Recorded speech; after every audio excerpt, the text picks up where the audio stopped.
Hi, my name is Randy Von Bosse. With all of the conversation in the city right now going on about fiber internet, I wanted to do a quick video to talk about a little bit of the background, how we got here, and what all of the options out there right now mean to you as a resident. So I'm just going to start at the beginning with the very basic question of what is fiber internet. Traditionally, we have had dial-up that comes through our telephone lines or cable that comes through electric currents. Fiber is a new take on how we get data to our home. It is done through light technology, basically, through flexible strands of glass, basically, that can transmit those light signals. So it increases the speed with which data can come to our homes. So just to give you an idea of reference of what this means, right now our phones that we hold in our hand, traditionally 4G runs at about 15 megabytes per second. Traditional cable that's coming into our home is anywhere usually from 20 to 100 megabytes per second on the download speed. So that's how much data can come in through those mediums in a second. When we talk about fiber, this opens the door up to about 10 gigabytes per second. I am not a technology person, so I'm going to just give you a little bit of context, because the thing that I can compute that with is our old school dial-up. I remember, connecting through the telephone line and hearing the beeping, and you're probably hearing it in your head right now. But when you think about that, that was data coming in at 56 kilobytes per second. In contrast, when we're talking about a gigabyte, so fiber is 10 gigabytes, 1 gigabyte is about 1 million kilobytes. That is a lot of speed, and I'm certain a lot of you are thinking, why in the world would I need that? That's a question you're going to have to ask yourself and kind of look at in the context of the city. But to put those numbers again into context, our phones right now are almost 270 times faster than that old school dial-up. Fiber could be up to 180,000 times faster than dial-up.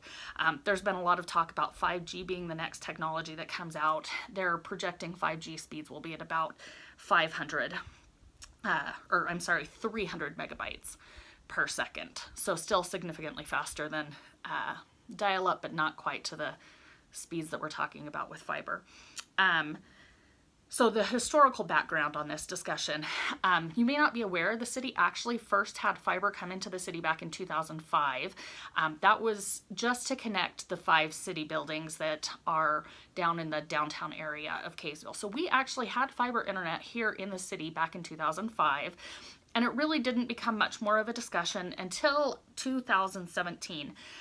In 2017, the City Council voted to approve a loop of fiber that would go off of those main buildings downtown and connect up all of the fiber substations. So you can see a map of this ring right here.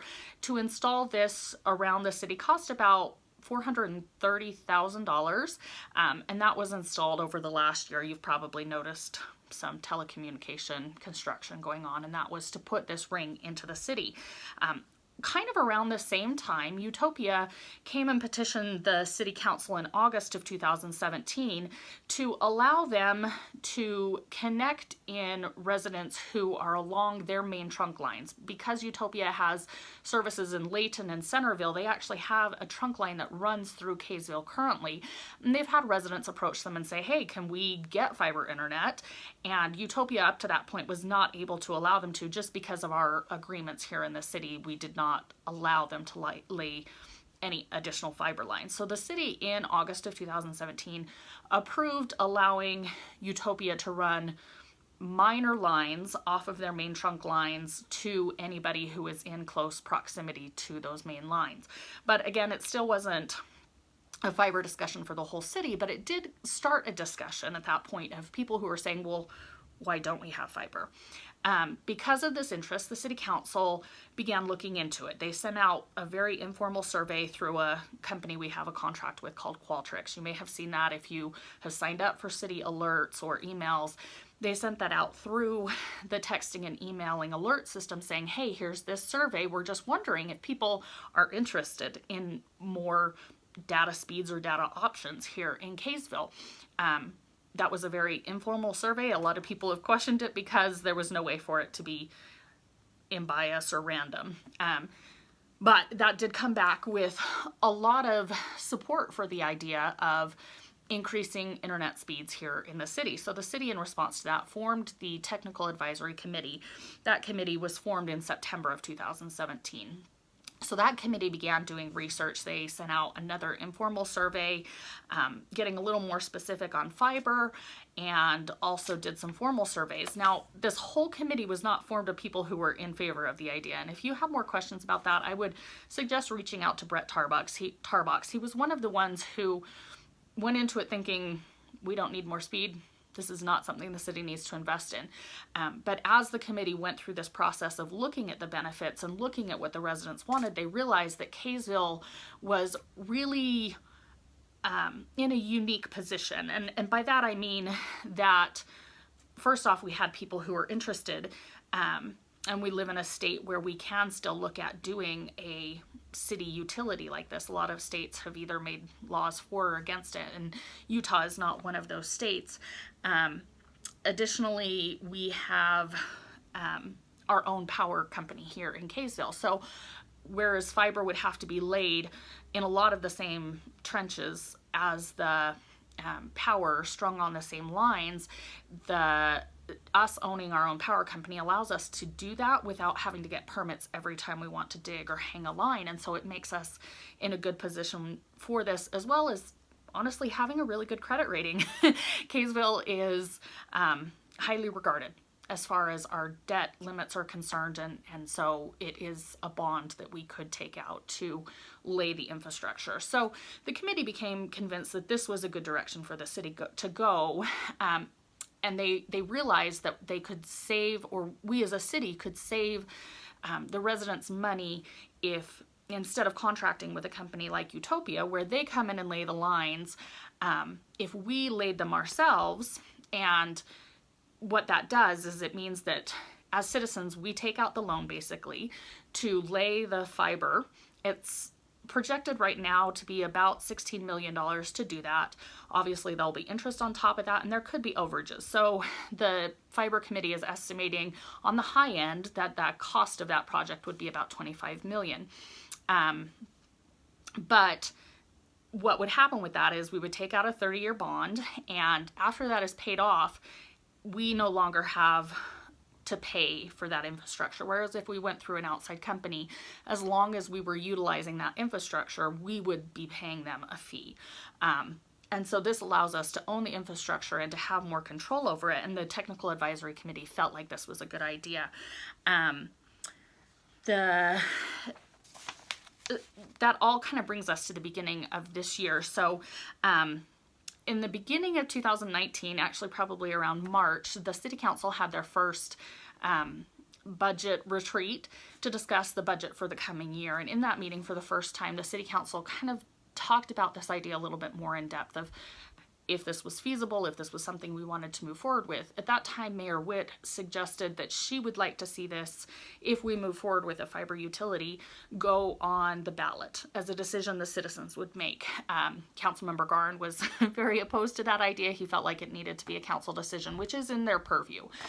This is something we have endowed them with power to do through our vote. And so Councilmember Garn felt that it was just something the city needed to decide if this was a good thing to move forward with on behalf of the citizens.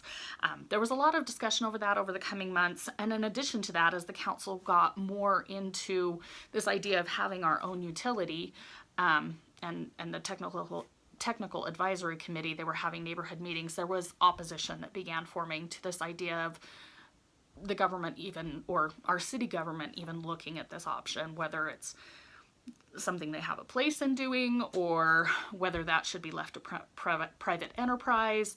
And if it was something that we were going to move forward with, if we should take that risk as citizens through the bond, or if we should contract through an outside company and just pay the fee in perpetuity. So the opposition had a lot of questions to that and began ramping up.